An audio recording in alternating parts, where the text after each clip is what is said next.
Sidney Katz. Thank you for being here. I know you care deeply about nonprofits, and so we really are interested to hear what you have to say, what's going on in the county. Please go ahead.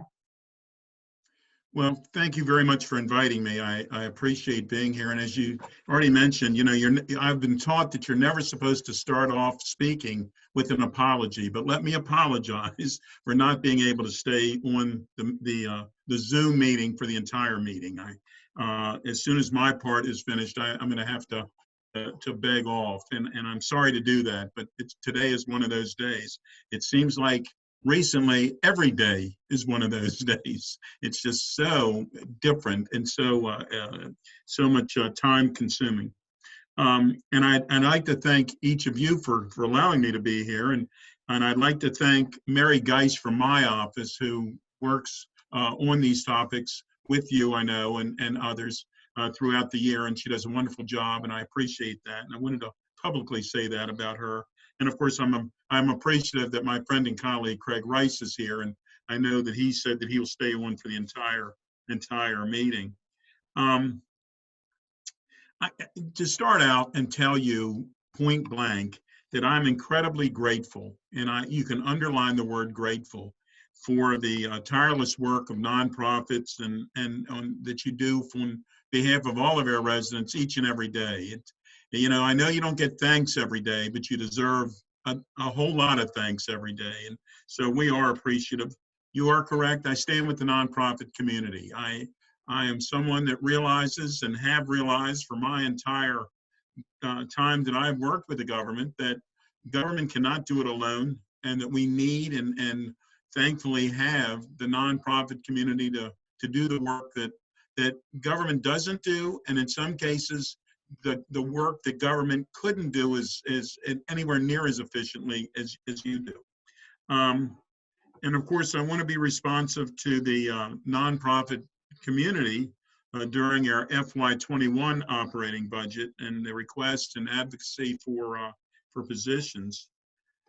This budget coming up, you know, I've been involved for many, many years. I was mayor of Gaithersburg. I was on the city council of Gaithersburg 20 years before I became mayor for 16 years. So I've done a few budgets in my time. Gaithersburg's budgets are very different than Montgomery County's, but I've done a few budgets every year.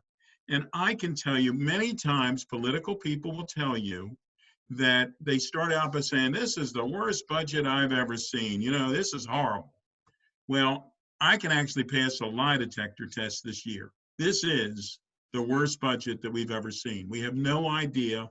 We know that our revenues are going to be down, and we know our expenditures are going to be up, and we have no idea when things will change. It is just so much, literally, turmoil involved. But to say that, I think that what we're working towards at this point, and nobody has that crystal ball, and it'd be wonderful if we did, I guess, but what we're working towards, and Craig is certainly going to have an opinion on this as well, but we're looking at a same services budget, and that's if possible. If we can just hold out until we can figure out what we have. We have to pass a budget by July 1, and it'll be in. And so we will do that. I mean, we're certainly going to live by our charter, but we need to figure out what we're going to have, and then we'll do supplementals as best we can once we go beyond it. And of course, the only asterisk beyond that is anything that involves COVID-19. I mean, we're spending a lot of money and a lot of time, as we should and need to, and as you need to, on the COVID-19 crisis, and we continue to do that. But we're gonna work through this. This is not pretty, but it is what we're going to have to do. We understand there's immediate needs for COVID-19, and while the demand for services increased, and fundraising capabilities has actually decreased, and we're appreciative, and we understand that. As you know, the county council allocated a special appropriation of $1 million for support safety net services. It seems like forever ago, but I guess it's been 2 weeks, maybe even, I guess it's 2 weeks. The county executive on Monday released the proposals that are being considered for the funding, and those include the Healthcare Initiative Foundation, in collaboration with the Food Council, Food Security Task Force, of $500,000 initially for food security programs. The Healthcare Initiative Foundation will serve as the distributor for those funds. Nonprofit Montgomery is supposed to receive $28,360 for consulting on emergency funding opportunities and assistance with filing application. Nonprofit Village is supposed to get $19,350 for an additional SOAR cohort to provide support for incubators and technology and business programs. And Women in Care Ministries is supposed to get $142,800 to expand the weekend food sacks program in response to the increased demand for Women in Care's coverage of food distribution during spring break. Just as an aside, we started yesterday. Each council member, for 1 minute, will mention a hero in Montgomery County. And I, being president, took and said that mine was going to be the first minute, and I did it yesterday. And the person that my hero, and not that I notified her, and not that I did it for any other reason than she's very, very well deserving, was Judith Clark. I've known Judith for years. I've seen literally the thousands of lives that she has saved, and as each one of you have. And I thought that she deserved that special minute of recognition. So we do expect to have grants. We've also heard that the weekly calls for $20 million in public health emergency grants has been allocated to support small businesses and nonprofits. It's my understanding that for the first round, where they probably got about, the county executive side, got about 6,000 people that applied for funds, and various funds from various amounts. And so we're certainly working through that. I believe I said in the very beginning, and I think Craig said the same thing, that this was not going to be all the money that we're going to have to be able to figure out what we can do and what we can allocate. But we needed to start, and $20 million is a start. But I really believe it's candidly just the side of a drop in the bucket at this point. So we're working on that. And I know Craig is certainly going to probably speak to this much more than I know, but there's people working. Craig is working on a $750,000 special appropriation for food assistance providers for COVID-19, and he's working on that as we speak. My office reached out to leadership with the Department of Health and Human Services about the 2 of the 3 advocacy positions you raised, and my staff will circle back to Leslie as those conversations continue. And there again, my staff being Mary, who does a wonderful job. And of course, continued payments on current county contracts through the end of the fiscal year, and the advanced payments of FY21 contracts to assist with cash flow. We are working as best we can. The council is working to increase the availability of the personal protective equipment, the PPEs, for frontline staff. And just yesterday, we passed a special appropriation unanimously for $250,000 so that the county can purchase and distribute washable, reusable face coverings and potentially other PPEs for the nonprofit community and medically vulnerable residents, for senior living, nursing facilities, child care providers, residents in affordable housing communities, and senior citizens and transit riders. We also passed yesterday a special appropriation of $100,000 to ramp up the Montgomery County Economic Development Corporation's efforts to work with local businesses who manufacture personal protective equipment, to work with them to see if they can ramp up as well. So we thank you for your advocacy. And with that, I'm happy to answer a few questions, or try to answer a few questions, or ask Craig to answer a few questions. I'm happy to do all of that. So thank you again for having me. I want to Thank you. You shared some really great news there on a couple of the advocacy positions that we had been asking for, which is continued payment on contracts and contracted advances in the early part of the next fiscal year to make up for that gap. So that's fantastic news. And also, as you announced, that Nonprofit Montgomery and the Nonprofit Village will be able to provide individual technical assistance. So thank you very much for that. We do have a couple of questions in the chat Sure. box. Somebody wants to know, what does the same services budget mean? Well, that's a good question. And of course, we're working through that as we go through this scenario. To me, the same to me is saying, Craig can chime in. I'd appreciate if you would. But to me, the same service budget means that we're going to continue to do exactly what we're doing for the moment. And we don't even know if we can afford to do exactly what we're doing for the moment, but that's what we hope to do, that we would be able to continue all the services that we're doing right now, with the exception of anything for COVID-19, that there'd be an enhancement for that.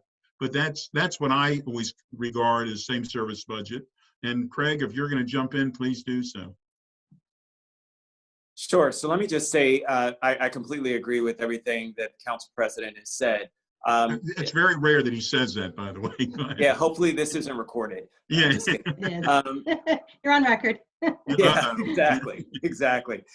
No, same services means that we continue with the same services that we had before. We're not expanding into new territories. So any sort of expansion that we had talked about, especially when it comes to our school system, and we'll be talking about that a little bit later, would be along the lines of a maintenance of effort budget. So again, along the lines of same services as what we've been doing before. Part of the challenge, of course, is that we know that there are great things that we're trying to do and accomplish that we need to do in terms of expansion, but the reality is we just can't do that in the midst of a pandemic. And so I think that the council as a whole, and the council president has spoken to this, has been very clear about, unfortunately, we need to target all of our resources right now to standing people up with what we have existing. And so with that, same services budget primarily means continuing the existing services that we have, but the caveat is that because of that, then we can also increase spending for some of the response efforts that we have. So same services keeps the departments whole in terms of not reducing or cutting the current services that they have, and then directing any additional resources that would have gone to different departments for new initiatives to actually go to address directly what's happening with COVID-19 and our response. So it's same services for existing things, but additional funds for some of the nuanced things that we have to do now based on the pandemic that we're facing. Great. Thank you for explaining that. Another question is, will the public health emergency grant be extended? Some people didn't qualify to meet the 50% revenue loss in March, but they can meet the revenue loss for April. So what are your thoughts about that? Well, that has been an ongoing conversation. I think it should be expanded. They're going to have to close out at some point soon for the first grants. I mean, they got close to 6,000 grants, and you had $20 million. So that's not gonna carry you very far. I believe that what should happen, and I'm just one voice, but I believe what should happen is that we figure out how we're going to spend right now, the $10 million what the county executive side did is that they said anybody was eligible for losses up to $75,000 per individual business or nonprofit. What the county executive decided was that they were going to do the first, anybody that qualified, regardless of how much they qualified for, unless it was less than $10,000, they would give them an immediate, as close to an immediate as they can, for $10,000 to help out immediately. And then they would go back, so it was 1,000 people, $10,000 each, that's $10 million. So that's half. And then they'd go back and figure out how they're gonna divvy up the next 10 million. And so that's part of the discussion right now. Beyond that, I believe that anybody who does qualify since should be able to apply for a second tranche. This is what I believe. Not that there's been any authority for this, but I believe that there should be, I believe we need to come in with a second tranche or a third tranche at this point, and that anybody who then qualifies should be able to qualify. There's been some question about how the whole thing for the qualifications, if and especially a nonprofit or a business that's closed or can't function and to the degree they were, the fact that they could only show half a month for April really is not fair, because they can't open again anyhow. So the whole month should have been part of the qualifications.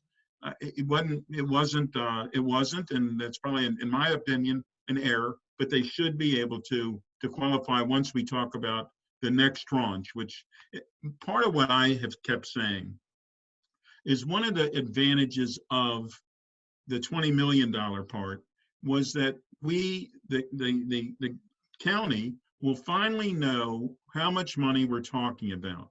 If someone qualified for $30,000 and they received the $10,000, then we know at that point how much money we're actually talking about that we should be seeing if we can come up with it to help out in these situations.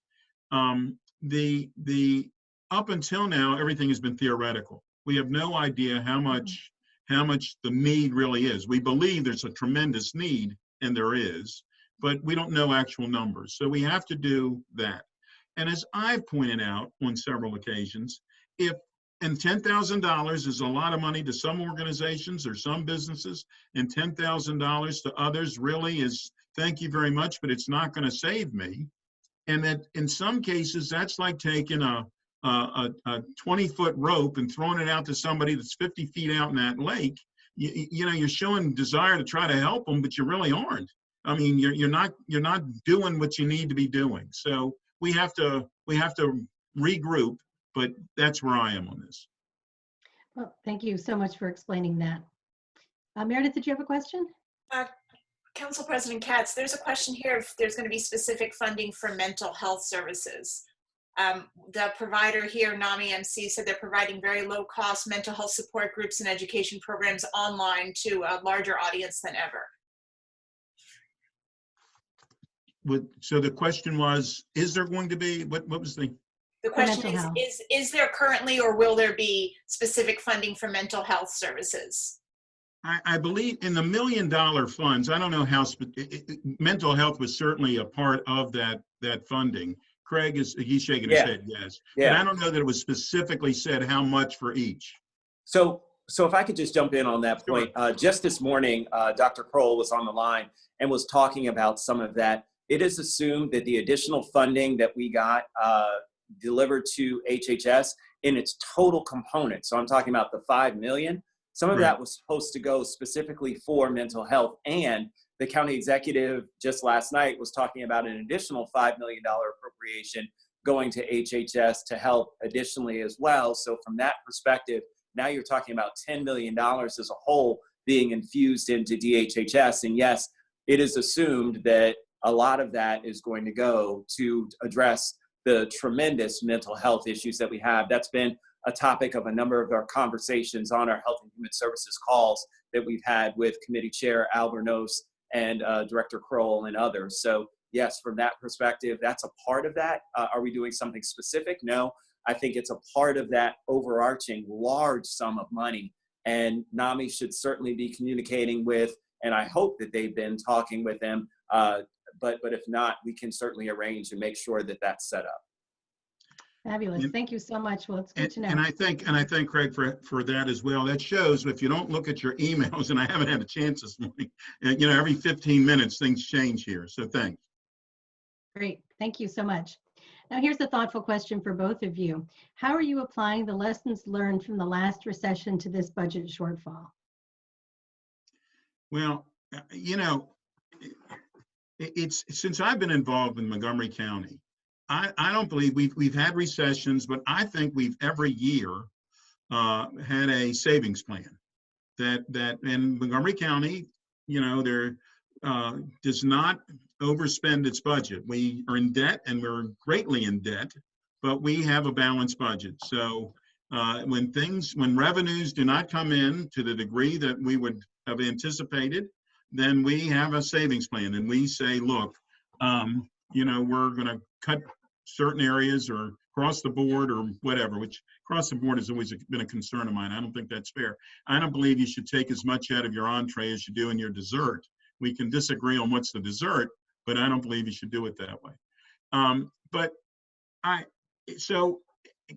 Since we've always had these savings plans, we've always, in some ways, dealt with recession. I mean, when you don't have the same money, that's a recession. So we've learned that we need to be as efficient as we possibly can, and we try our best to. And of course, in any organization, especially in Montgomery County or a governmental organization, there's always people that'll say, well, I want you to spend more money here and less money there. I don't use those services. And then somebody right behind them will say just the opposite. They use those services and they want you to spend more money. So we've learned to try to be efficient, but we've also learned to be extremely transparent. I think they were transparent way before that, but we are very transparent.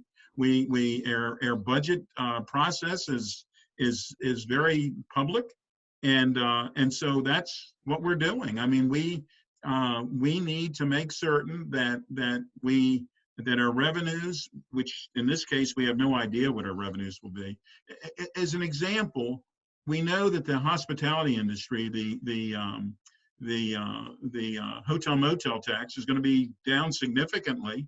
And we know that our expenditures are going to be up significantly, but yet we have to spend the money. There's people right now that are using governmental services who have never, ever used them before, ever. And so, we need to make certain that they are safe and that they are being taken care of.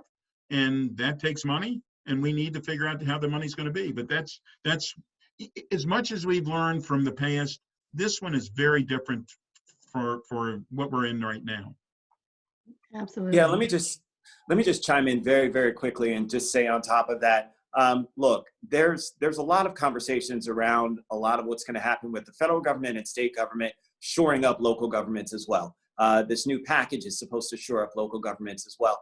There are a lot of future things that we have not addressed yet, and we're not going to be able to address them. I was just chatting with folks behind the scenes. That's all one of the things that we do is, as we're on these conference calls and multitask, and I was answering some questions specifically about what the future may hold.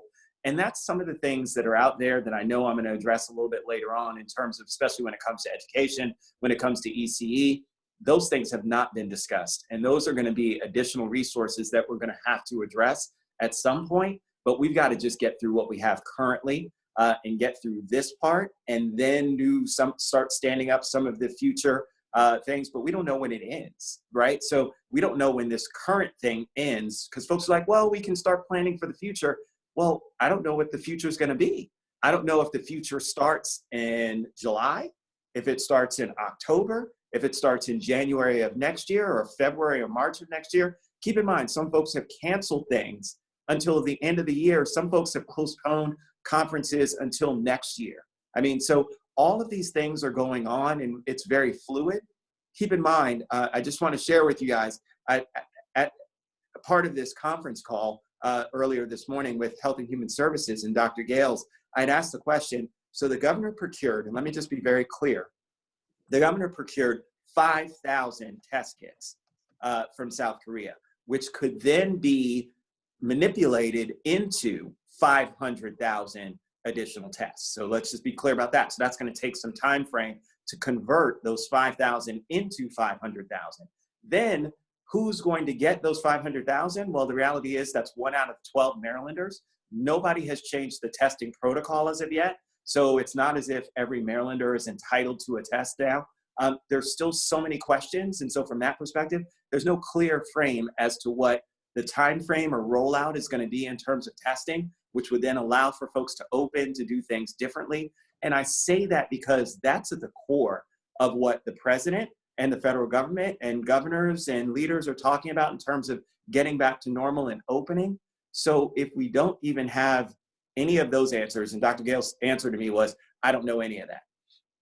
And was very clear. So if we don't even have that, then I can't talk about what the future and future budgets may hold and how that then, how we'll be prepared for whatever. I don't know what whatever is. I don't know what future is and what it's going to look like. And so from that perspective, I just ask folks I know it's a very difficult time, and folks want to already start saying, okay, well, we need to strategize and we need to plan. But part of this is that I don't know what to plan for. And you can't plan if you don't know what that future is going to hold. And so we have to be just very careful about trying to jump ahead with looking at what these future steps are when we don't know what that's going to entail. So I just wanted to put that out there as well. And to that same point, I think it should be noted that and I applaud the governor for everything he's doing. He's doing a very good job. But for the 500,000, if it does amount to 500,000 tests, in Montgomery County, we have 1 million people. So that wouldn't get us, and he's talking about for the whole state, that wouldn't even get us enough tests for Montgomery County.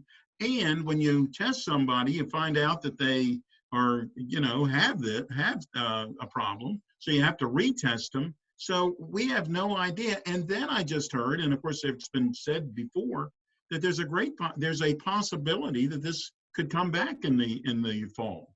And that's a whole nother issue. So, as much as we would like to be soothsayers, I think the only thing we really know is that we really don't know. Wow. On that note.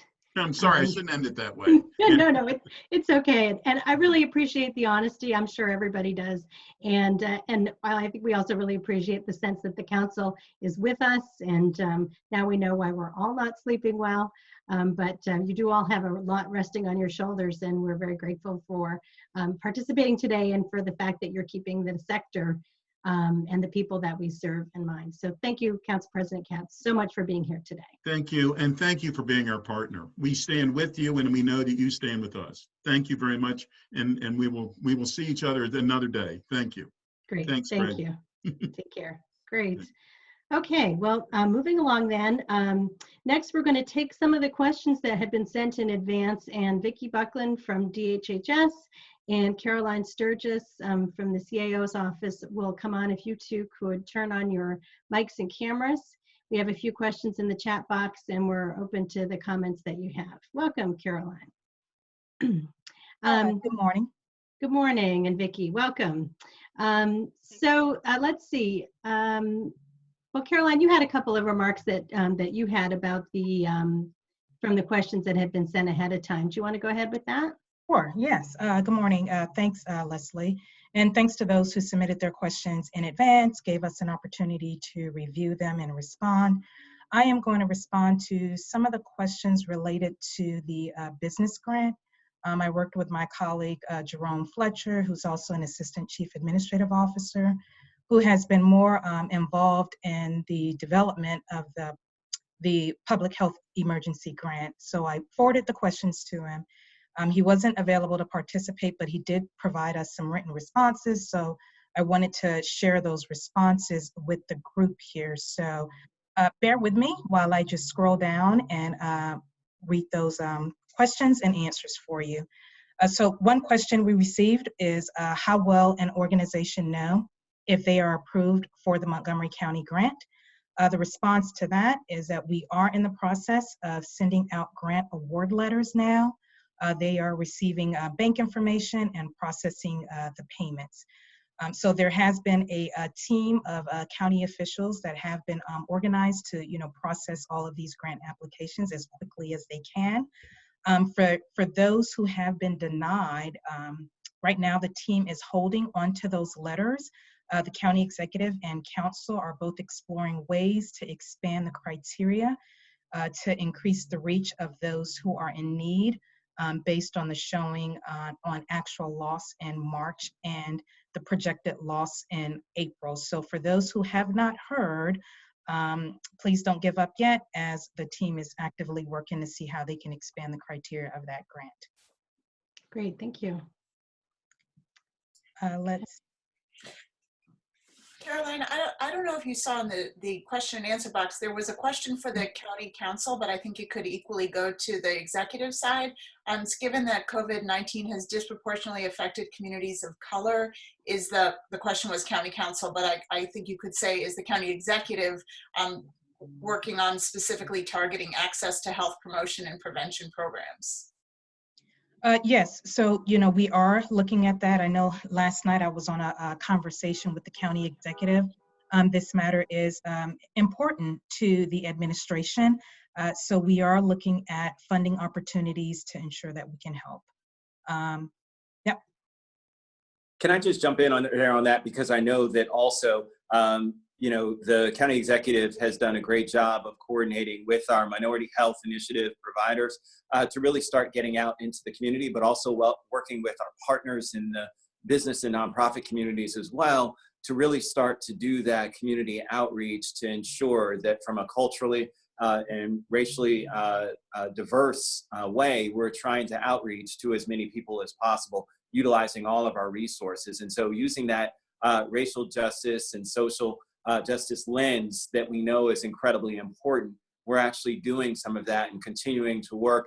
In fact, I'll just give an example. This morning, Khalid Green, who's a Yale student, who some of you may remember, came through Germantown Boys and Girls Club and became the president, first African-American president ever at Yale for their student body, has been really working with my office and trying to coordinate efforts, and now is going to be working with our food council to be able to get out into some of those communities and strategize about how to do some of those things. This is the kind of work that's going on, and I really appreciate the county executive for really delineating that a lot of his staff and departments directly focus on this. So yes, it is something that is happening.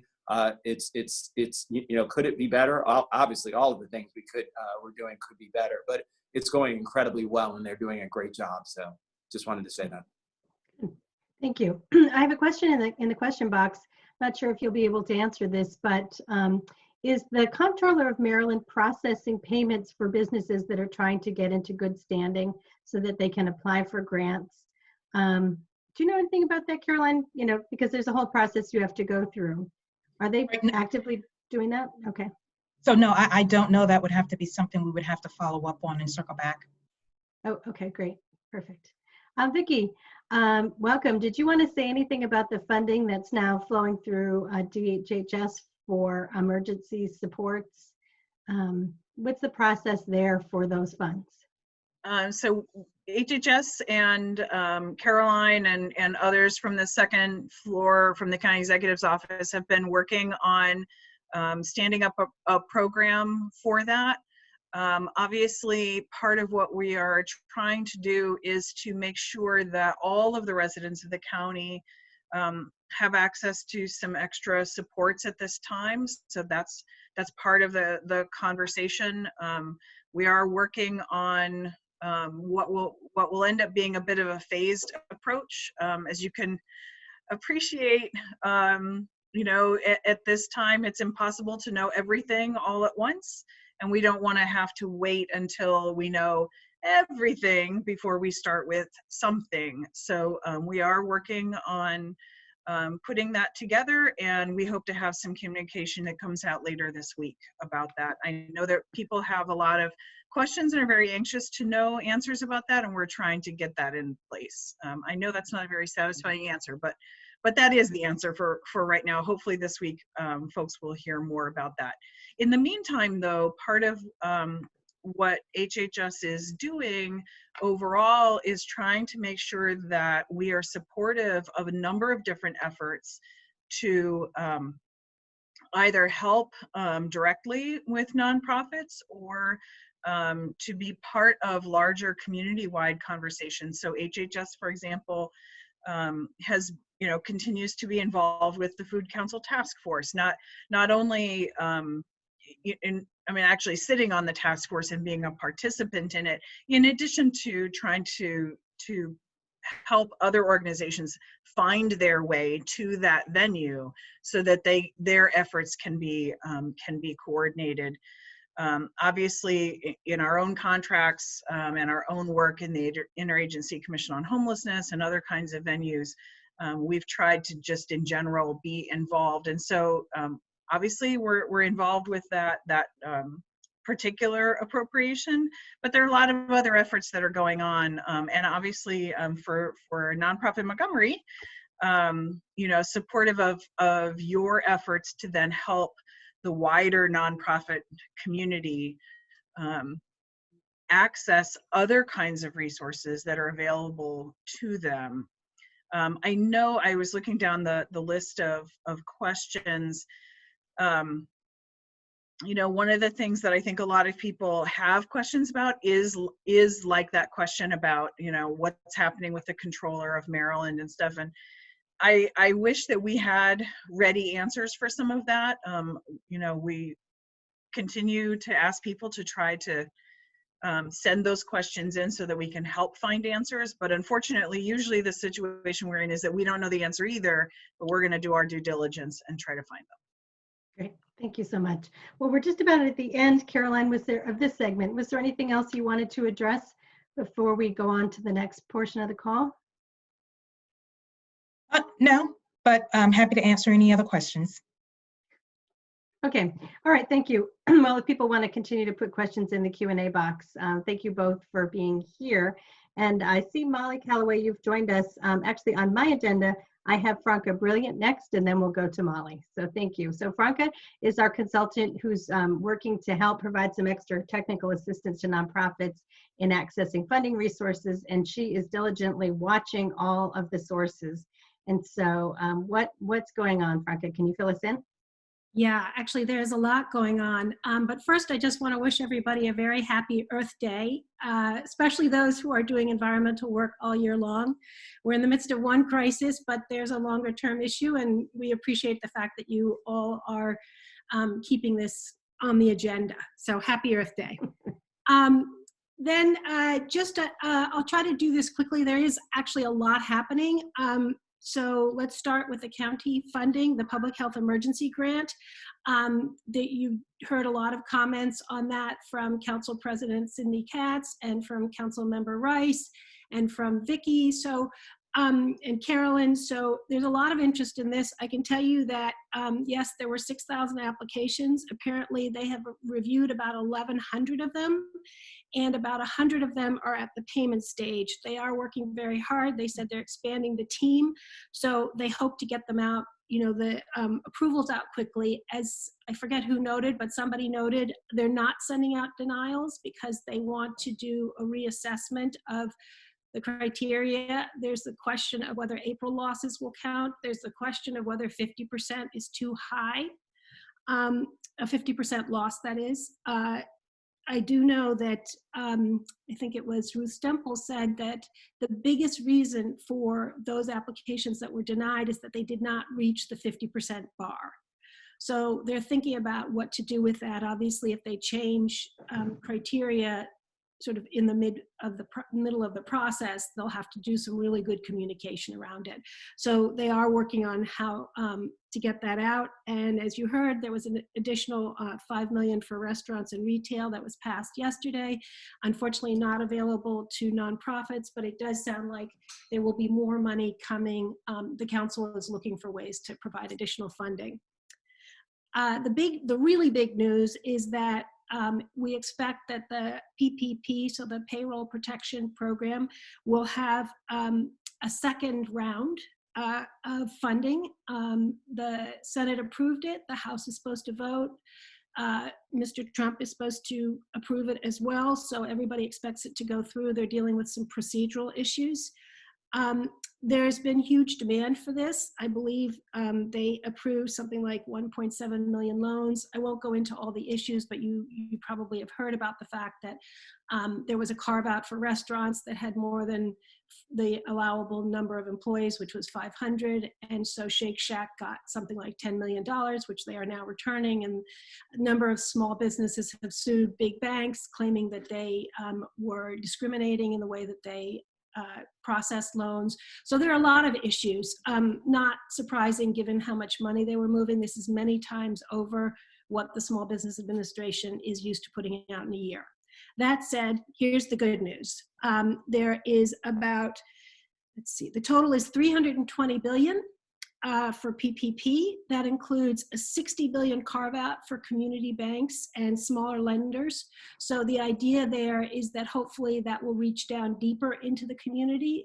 When you're dealing with Bank of America, you're operating at a certain level, but if you're dealing with, for example, Harbor Bank, which has branches around here, you're more likely to have relationships at the level of, community organizations, and also potentially relationships in communities that aren't always well represented. For example, communities of color or communities where English is non-dominant. So that is a plus. Just so you know, if you have any interest in applying, you should get your application in as quickly as possible. I asked the nonprofit Montgomery County staff to help me with getting some of the relevant websites that I'll be talking about up on the chat box. So, one of those will be the SBA site for PPP applications. Please take a look and get going on it right away. In addition, other good news, so they also funded what's called an Emergency Economic Injury Disaster Loan, EIDL, through the SBA. The important point here is that you can borrow up to $2 million. I think most of the loans were coming in smaller, but they will give you a $10,000 advance on the loan, whether you get the loan or not, and you don't have to repay it. So basically that's a $10,000 grant. So you have to kind of do the work to see if you want to apply for a loan, but there's money sitting there, and they have just refunded that to the tune of $60 billion. They've put, $50 billion is going into loans, and $10 billion of that will be put towards that grant money. So those are probably the most relevant ones for this audience. There's a couple of other things I want to let you know about. So the Main Street Lending Program, so this was part of the infusion into industry to try to get, this is for small and medium businesses as they define it, to get these organizations back on their feet. So that is up to 10,000 employees. The loans are going to be between 1 million and 25 million. And you shouldn't be too scared off of that, because actually that loan will be based on your yearly average earnings. And so, for example, if you're an organization which has a $250,000 revenue, they're going to multiply that by 4, and that would be $1 million. So you would hit the threshold for the loan. The details are still to be refined. They're supposed to be publishing something shortly, but again, something to keep in mind. And that is a loan, that's not a grant. Couple of other things just to mention relatively quickly. The FCC, so the Federal Communications Commission, is providing reimbursements for nonprofits and public healthcare providers who provide telehealth. So if you are in the business, you are a community clinic, say, and you have switched to doing to providing services via Zoom call or telephone or whatever it might be, you should take a look at that. You might be able to get reimbursed for that. Again, not a grant, a reimbursement, but for expenses that you might already have, be committed to.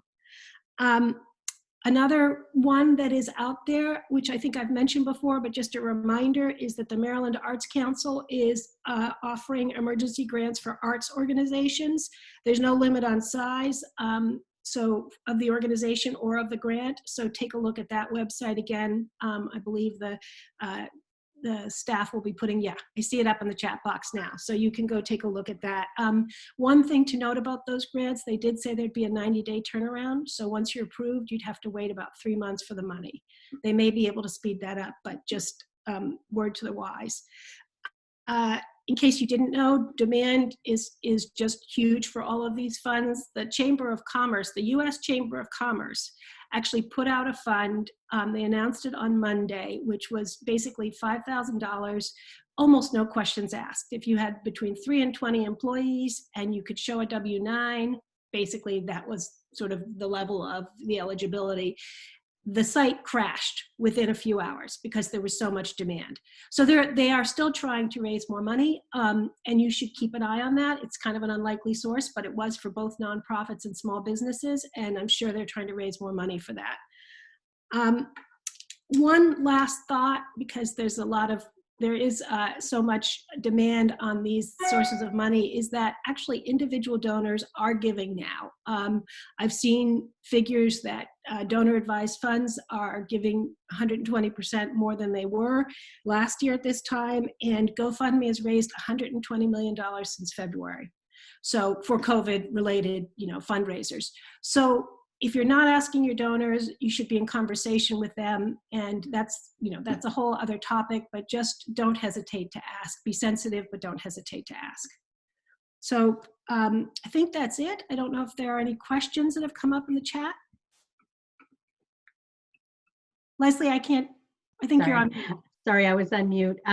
Yeah, we actually have to move on to our next agenda item, but if you want to answer a few things that are in the chat, and I think that was a fabulous update. Thank you so much for keeping on top of all of that. And we will be making individual appointments available with Franca starting as soon as we can. So if you're interested in an individual consult, please email connect@nonprofitmoco.org. And we'll connect you, and also we'll be standing up webinars as soon as we can, so we'll get the word out. Councilmember Rice, did you want to add something at this point? Yes, I did just want to address something regarding the FEG grants, because there's been a lot of questions. I saw a question or two that came up on the Q&A about whether or not the council is going to look at doing a second round. At this point, I just saw a note from our CAO saying that I think there were over almost 6,000 requests at this point, and they're actually going to close the application process this Saturday. So I did want to make sure that folks had that. I would encourage everyone who knows anyone to make sure that they still apply. We know that we've exceeded beyond the number that we'll be able to fund, but we knew at the very beginning that there would be multiple rounds in which we're going to have to do something. I'm not going to speak for the entire council, and because of course we all have different positions as to what those numbers may be in terms of individual grants, as well as how much more total funding, but I know we're coming back to this. I do know that. So from that perspective, I encourage folks to still put in their applications, make sure you do it before Saturday so that you can be in the system. And then that way we'll be able to then go ahead and come back to and address. I know that Caroline's on the call as well. The county executive has been incredibly supportive of this as well. And so we'll work together. This is going to be something that's going to be a long haul. Like I said, this isn't going to be a short process. And just as you saw the federal government go back with the PPP, you're seeing we're going to probably have to do the same with our FED grant. So just wanted to make sure that folks knew that. And knew about the deadline dates and about the staggering number of folks who have applied. A quick question for you, Councilmember Rice. Would you advise people to apply even if they don't technically meet the 50% criteria of the first round, or if their losses are likely to be in April? So they should apply anyway, even though they don't meet the criteria at the moment?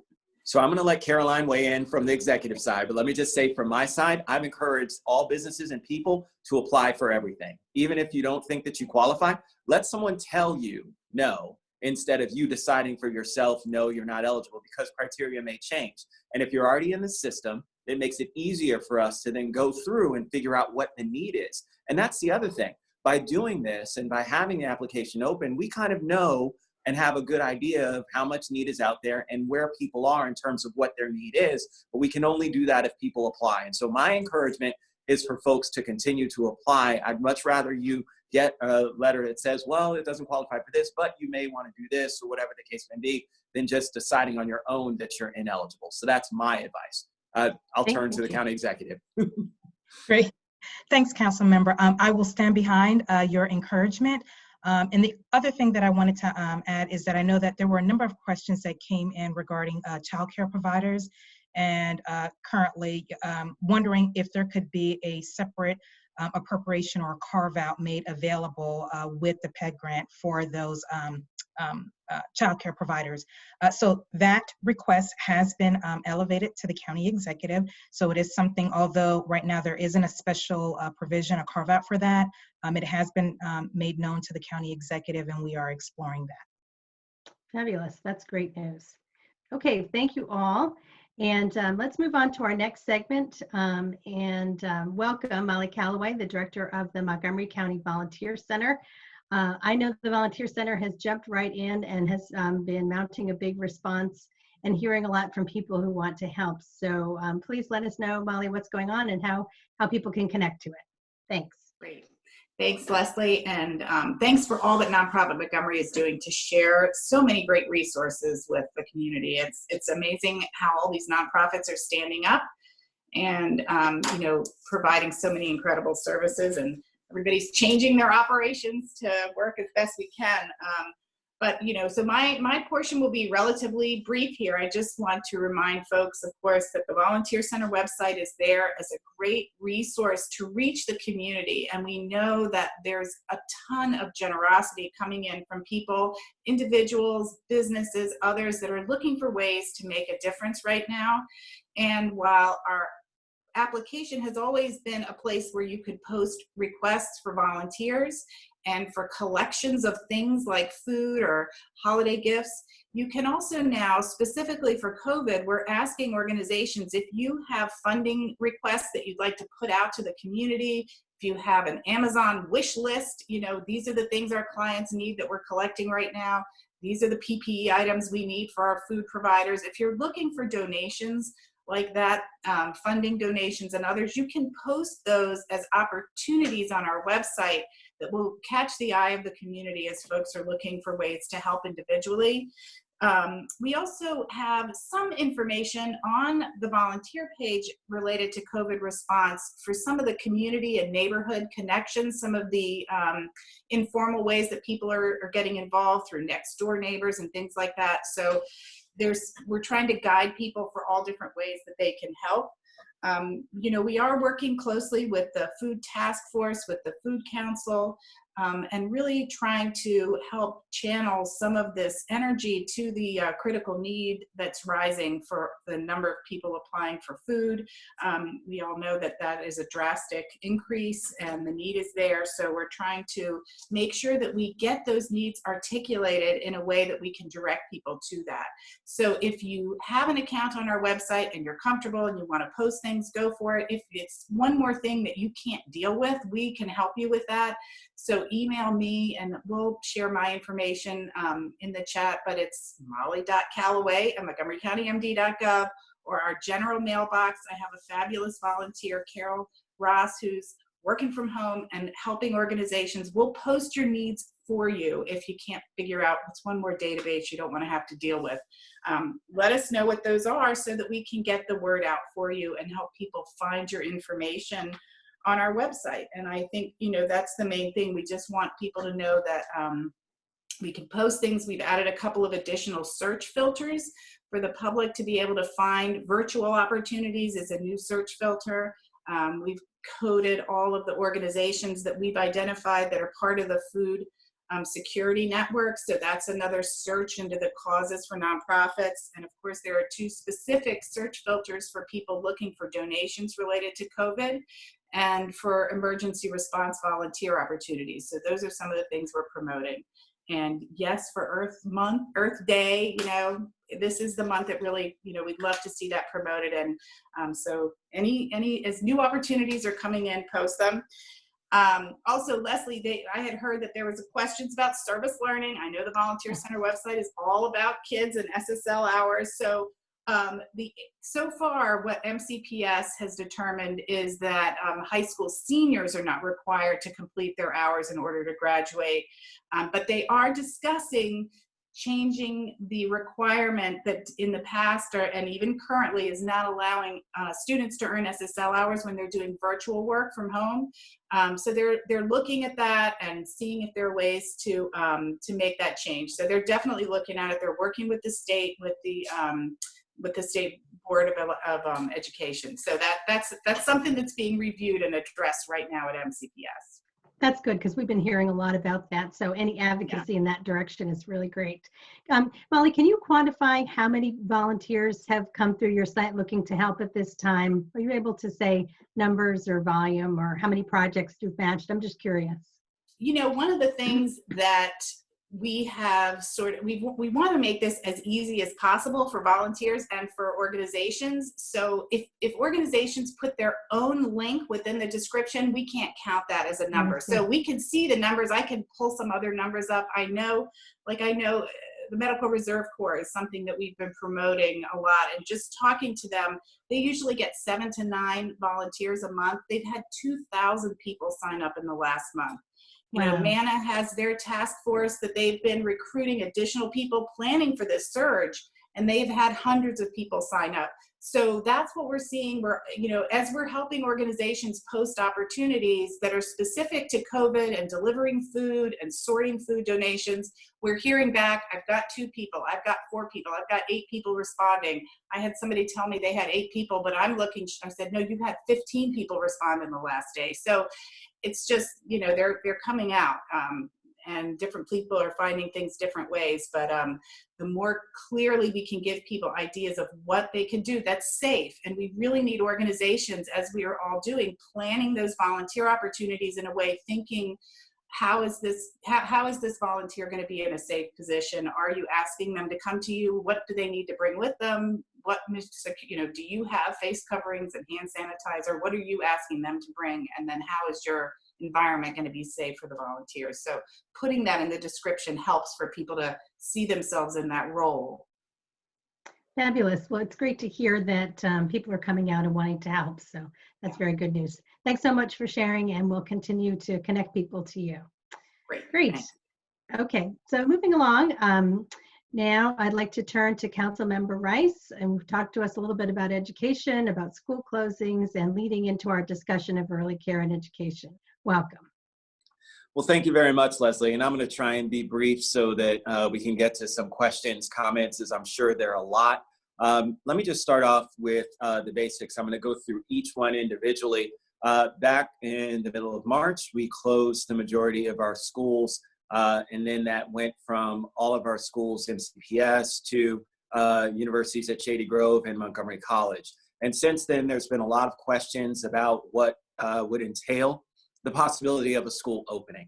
Let me just be very clear and give folks the information that I have, that I've been working off of as chair, not only the Education Committee for Montgomery County, but also as chair of the Subcommittee for Education for the Maryland Association of Counties. So I've been working with all of our 24 jurisdictions throughout the state, making sure that they have the adequate information they need to be able to make decisions. And so from that perspective, I can tell you that our public health officers around the state have said that they don't envision any way in which our schools will be able to open for this calendar school year, for this current calendar school year. And so I want to make sure that that's very clear for folks that are out there, even though the governor announced that the new extended date would be until May 15th. The reality is that there's no way that any public health officer can see schools coming back for this calendar school year. So I wanted to put that out there for folks, because that's public. Public health officers have said that continuously, and I want to make sure that expectations are level set. It was kind of confusing to me as to why the governor and the state superintendent, Karen Salmon, who I know very well, actually sat with her right next to her on the Cronin Commission for 3 years. So made that announcement and decided on May 15th. I'm not sure what the advantage was in saying that instead of just closing schools for the remainder of the year, but I'm not the governor. I don't get to make those decisions. So from that perspective, we'll leave that up to them. But moving forward, I do think it's incredibly important for us to level set where we are and what it is that we expect. Montgomery College has already announced they are not returning. They are also exploring right now the distance learning, online learning for the summer as well, and now looking at potential for the fall. Same with universities at Shady Grove that has announced that, of course, they're closed for this semester, but then also are looking at summer semester as well as in the fall, and what may happen from that perspective also. When it comes to the individuals who are seeking food assistance, that will continue throughout, and we already have the program for summer meals that we had already stood up before the COVID-19 hit, which is actually tremendous for us. That's actually what helped us to actually do what we did now in terms of being out of school and still having food supplied for our students and families. But there is discussion right now going on about expanding the number of locations, understanding that we will not return back to school and make it even easier for folks to be able to access that, because we know with public transit the way it is, and it's been reduced, has significantly impacted folks' ability to get to some of those locations to avail themselves of the free food that's out there. I did want to chime in terms of with our higher education institutions, because they are not immune to the challenges that many of their students face when it comes to food insecurity and instability. And so from that perspective, they've been working hand in hand with a lot of our nonprofits. So thank you to all of my Food Council participants and food providers that are on this teleconference or Zoom conference, because what it does is it really allows for folks to try and focus solely on what they need to, which is to get educated and to be able to learn in this new environment. This is something that's challenging, and I want to just say that not in defense of our school systems, because I know that there are a lot of parents who've expressed a lot of concern and frustration. I just point to the largest system in our region, Fairfax, who just yesterday gave up on their online learning model and said, we're going to have to do print for all of our students. They're larger than Montgomery County Public Schools. Montgomery County Public Schools has, while we've had successes and failures, I've seen them in my own household. I've got an 8th grader and a senior, so I get to experience all of it, have definitely done a stand-up job. And I think that, again, there's inconsistencies, just like there are inconsistencies in the school day. We know that some teachers are incredible, and that's the reason why they get nominated as Teacher of the Year. And there are other teachers that are learning and need some support. And that's going to be the same thing, and it's going to be exacerbated by what we have with this online distance learning.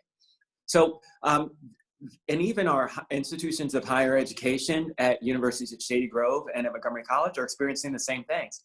Some of those classes were online to begin with, and of course those classes are moving on as if nothing's ever happened. But for those professors who are actually in the classroom, who prefer to be in the classroom, who don't like to do online learning, because trust me, it is much harder, both for the student and the instructor, to be able to do that.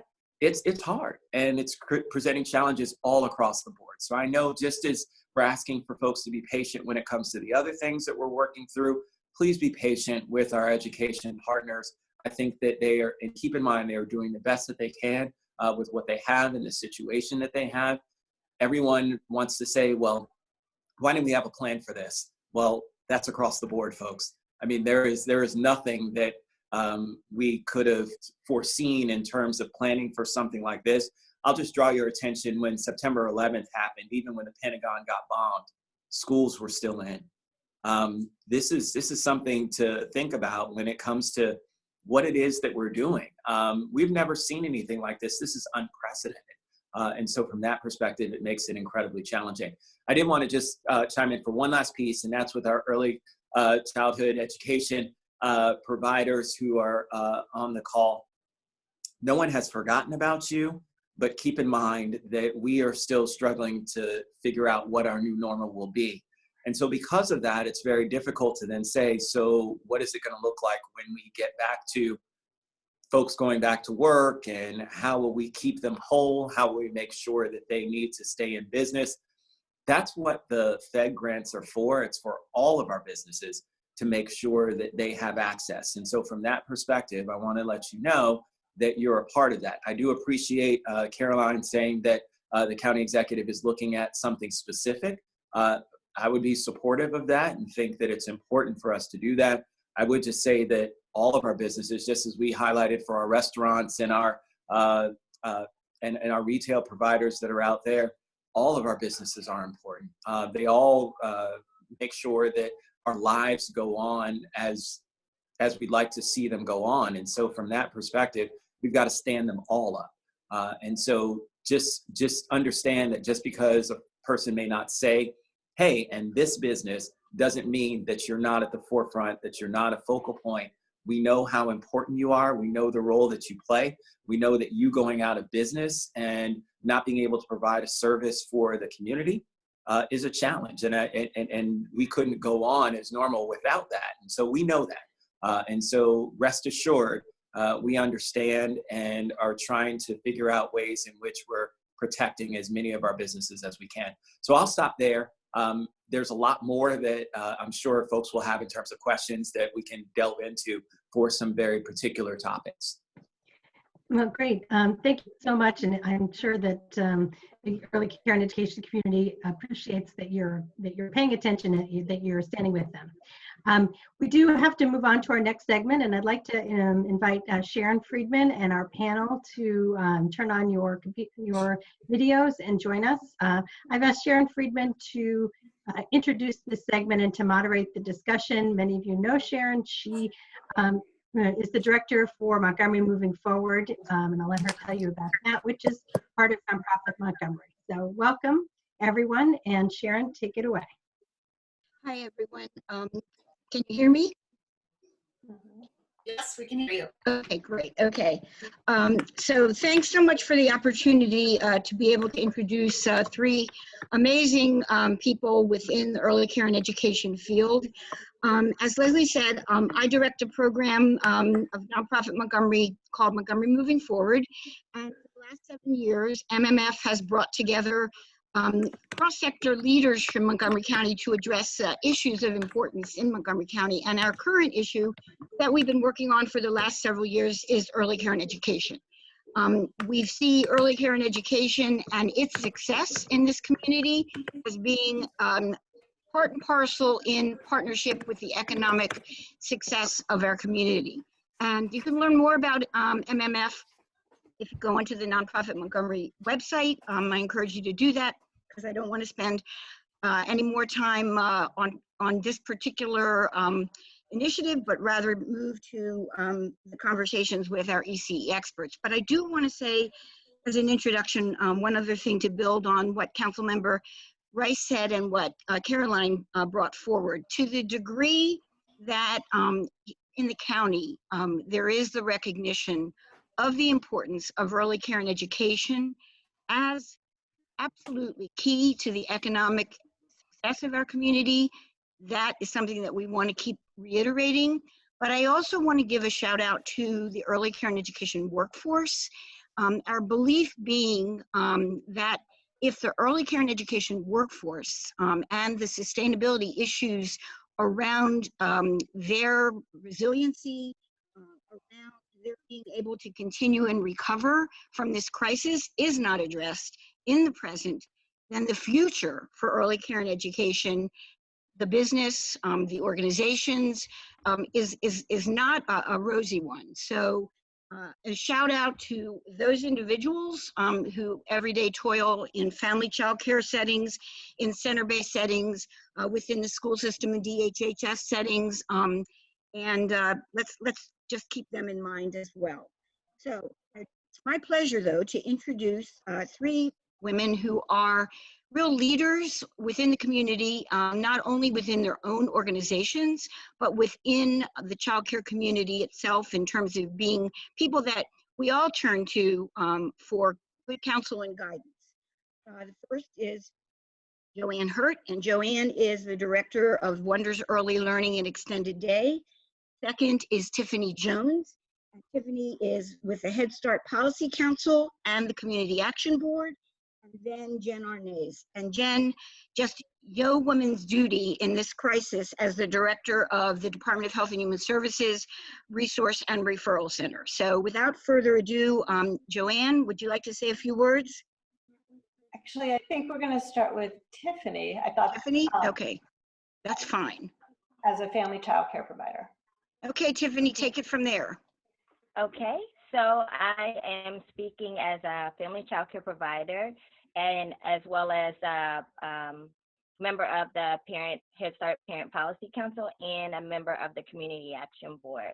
So an update as a family child care provider, I think most of you guys all know that family child providers are not open unless they are providing child care for essential personnel, and they've been specially licensed and approved to do so.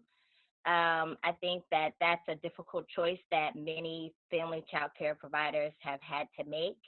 My business is closed. I have 3 young children that I'm virtually schooling, and I think that that is an added risk of having new families of essential personnel, so I've chosen not to do that. I think another issue is parents are conflicted about whether they should continue to pay for their child care space, which poses a huge problem for sole proprietors like myself, because if the parents are not paying, then I'm not getting any income. And I think our local government and our state government and even the federal government, are trying their best with these relief grants, but many of them are often tied to having employees. Even in discussions with the SBA about the EIDL, which has been promoted as having a $10,000 advance. It's $10,000, but they're giving only $1,000 per employee. So for my business, that would be $1,000, which is appreciated, but it's, pennies,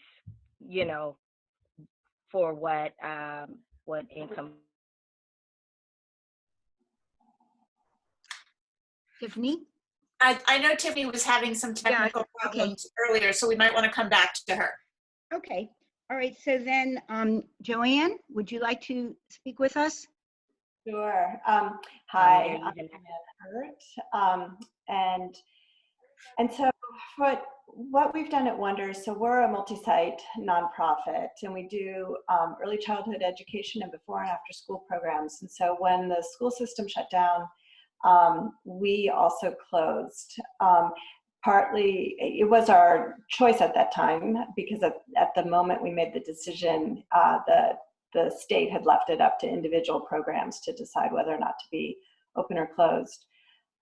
Families pay our tuition, and we do receive subsidies from some of our families. So we opted to continue to pay our teachers. We were able to pay our teachers through the month of March, but since April 1st, we have had to furlough our teachers, and we did that so that they could continue to get benefits from Wonders. And but it was not an easy decision. And when we have programs such as ours, and basically our sector of early care and education and before and after school programs, it's really dependent upon parent tuition. And this crisis has really illuminated the challenges with that business model. And I think as we're thinking about rebuilding and reopening in the future, we have to be making plans now to sustain this sector through it. The National Association for the Education of Young Children did a survey early on in this crisis, and for the state of Maryland, the child care providers that completed the survey, I wrote it down, 33% would not survive a closure of 2 weeks. An additional 20% would not survive a closure of any length of time. So that's over 50% of the child care community in the state of Maryland that may not, and most likely will not, make it through this. So if we want to be thinking about bringing the economy back, childcare needs to be a part of that planning process, and really does need to be on the table. And not only for the economic imperative, that role that we fill, but also for the educational component that we fill, because we know in our before and after school programs and in our early learning programs, the core of our work is around connection. And we really, our teachers, they model the social emotional learning that we are teaching the children, and the lifelong learning skills that we're teaching the children. And we have shifted to virtual activities to maintain that connection. But there is there is such value to the work that we do that needs to also be considered and integrated into any rebuilding plan. And so I hope that, you know, as the county is thinking about the PHEG program and any state funding that the county receives through federal grants, you know, that comes through the states, that really thinking first and foremost about our sector and making sure that we are relevant and recognized for the important work that we do. And there's a lot of planning that's going to have to go into the reopening. You know, will we have the supplies that we need? And I know Jen's going to talk a little bit about that, but there's so much to consider that I hope that we're invited to the table in those planning processes. So I think I'll leave it. Yeah, Joanne, thanks for both emphasizing the economic imperative of early care and education, and also reminding us of it's the children first and foremost, and their early learning. And we all know about return on investment for a good early care and education for our birth to 5 population.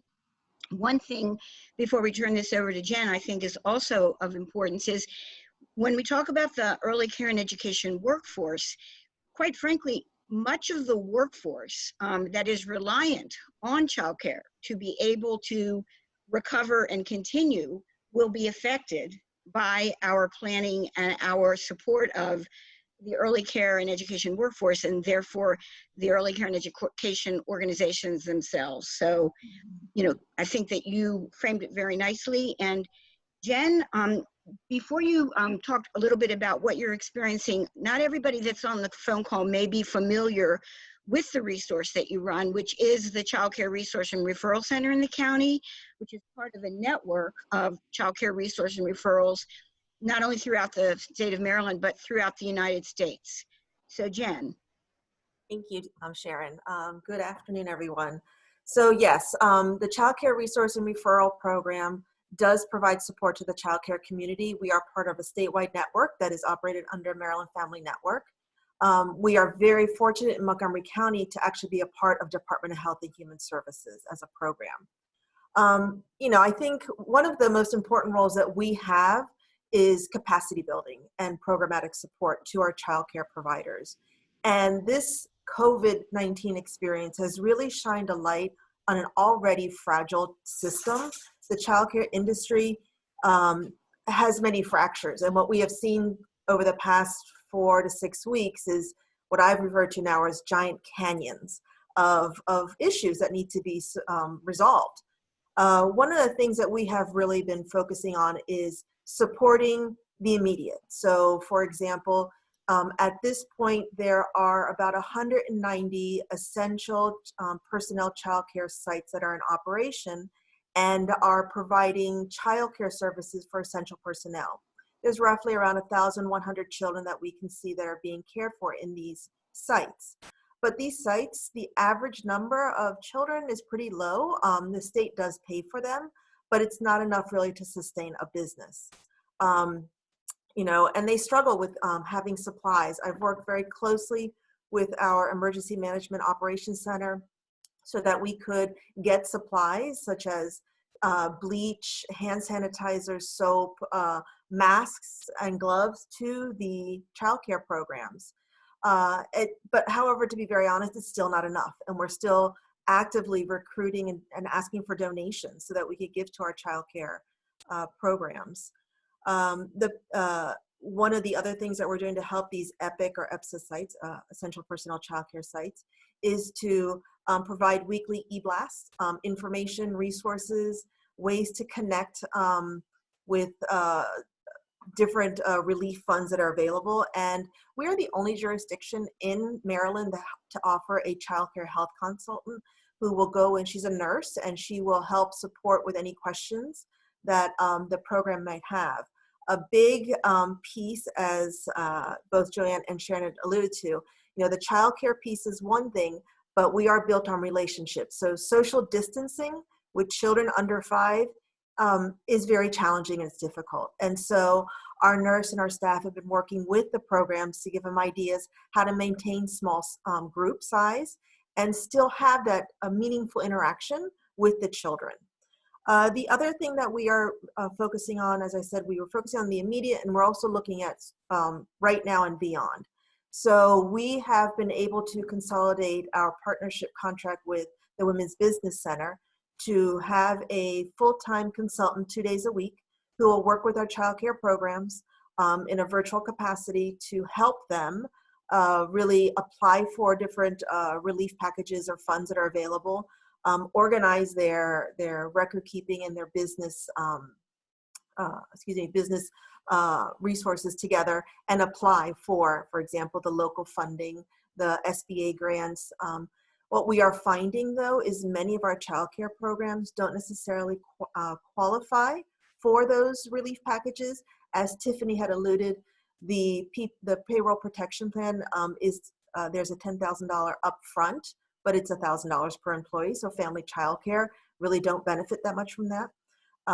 The SBA loan it's somewhat complicated for our smaller businesses. So having our consultant available to be able to support and answer questions and help get the paperwork together to apply has been very helpful. She goes into the Women's Business Center counselor will go into effect by next week. She has been doing some virtual webinars with our childcare community on the local fund as well as the SBA loans. And then in terms of planning for the future, we are looking at what will it look like to reopen. I do sit on the Office of Child Care Advisory Board, and it is, we've been having these weekly meetings with the state, and it's starting to come up. What will it look like when we go back to operational business? The first and foremost, are programs ready to accept children? Are they clean? Have they been sanitized and clean? So do they have the supplies? Will they have the masks? Will they have thermometers to take daily temperature checks? And what are the policies and procedures that will be put in place? And so having those conversations now to figure out what that will look like. By no means do we see, full starting up from day one. It will have to be a phase in. And so thinking what that will look like are, as I said, conversations. I do meet with the childcare. So we have 7 childcare associations here in Montgomery County who are active voices, very loud voices for our childcare community. And we do meet. And so we're scheduled to meet this week. And this will be a very large portion of our conversation is what are the concerns? And then what do we need to start planning for? Jen, thank you so much for your feedback and your good work. I believe that we are close to wrap up, but I know that Tiffany perhaps is back with us. And Tiffany, just wondered if there were just a few words you wanted to offer, because unfortunately we had to cut you off, or you got cut off before we end. Okay, I just wanted to give an update about the Community Action Board, that we are continuing to meet virtually to continue to advocate for our low-income neighbors and testifying by phone, and that our low-income community will be hard hit by this crisis.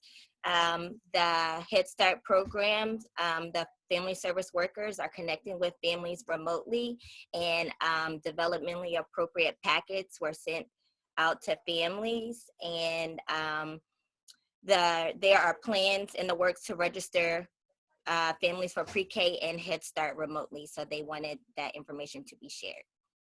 Thanks so much. We're glad you're back with us. And Leslie, thanks for the opportunity to do a bit of highlighting of early care and education.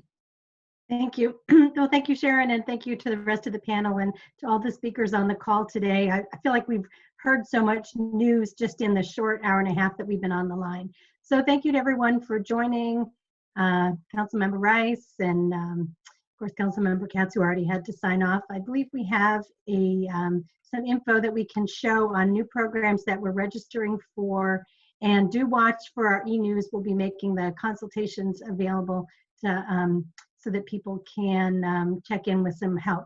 Councilmember Rice, did you have one more thing you wanted to say? I see your light is on. Thank you very much. Yeah, just very briefly, I just wanted to make sure that folks understand, and thank you very much to our early care and education partners. Look, there will be a time in which we then we will start to understand how we reopen.